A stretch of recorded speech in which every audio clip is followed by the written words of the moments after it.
1861, the American Civil War started arising around the southern parts of the United States of America.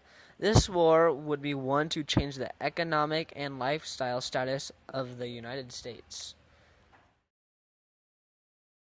Before the war started, in the North, industry flourished and was fueled by fossil fuels. The soil there was rocky, so people had to transport food from the South to the North. They also had much bigger cities by the 1860s. In the South, people did not see a need for industrializing. Climate was warm, and there was fertile soil. Mainly colored people worked on the land, and the food that was grown in the South was oranges, tobacco, and sugarcane. The northern states fought to free the slaves while the southern states fought to keep the slaves. But the fight was not just simply over these two topics. Most people in the north were not fighting because they just didn't like people to be slaves, and also most people in the south didn't even own any slaves. So why did they fight so brutally? Because slavery symbolized economic and way of living differences. Northern people fought for industrial revolution, union, and freedom. Southern fought to stay wealthy and conserve their rich land with the necessity of their slaves. During the Civil War, life was hard mainly for the poor. Poor people had to start thinking about ways to survive. Many men joined the army, but there was a big portion of people that didn't want to join the army.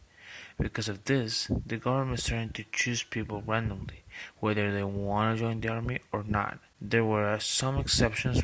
For example, in the North, they were able to just pay a fee or pay someone to take their place. In the South, landowners with more than 20 slaves could avoid this law. With men going to war, women started to work on plantations in order to supply food for their families and the army. In the South, there was hunger, and since the war was mainly taking place there, the communication lines were blocked, so no food could get in. The most affected people were the poor and young Southerners that were suffering in the war. There were some important leaders that affected this conflict. These are the following: Abraham Lincoln, he made a difference because he saved the Union and freed the slaves. Jefferson Davis, he was important because he was the president of the Confederate State of America and was commander-in-chief of the Confederate Army. And finally, Ulysses Grant, who was a general during the Civil War.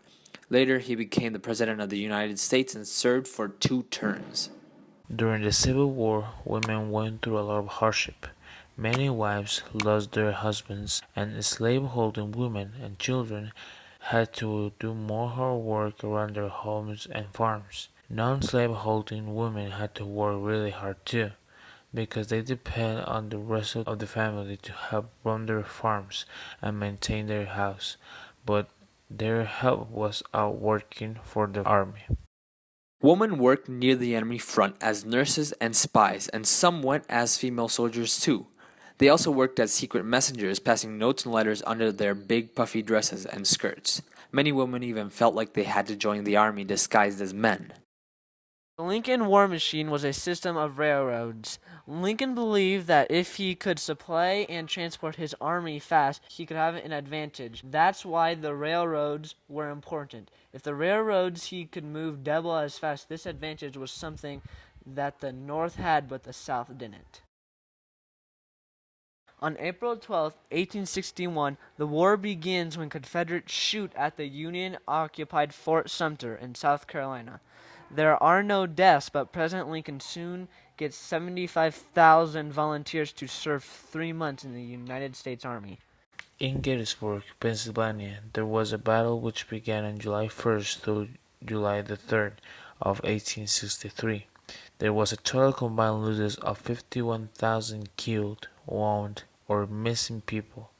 A third of the Confederate Army's strength was lost. This was a turning point of the war because the victory of the Union made the Confederacy back off and cancel planned invasions to counterattack. On April 9, 1865, Robert E. Lee surrendered, which stated the end of the Civil War.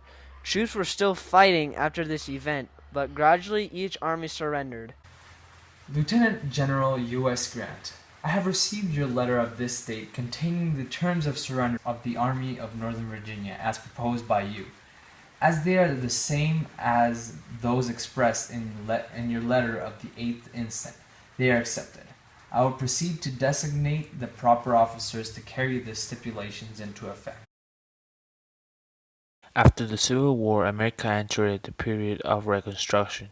This period was an effort made by the South and the North to create a united nation. After the Civil War, the South was absolutely devastated.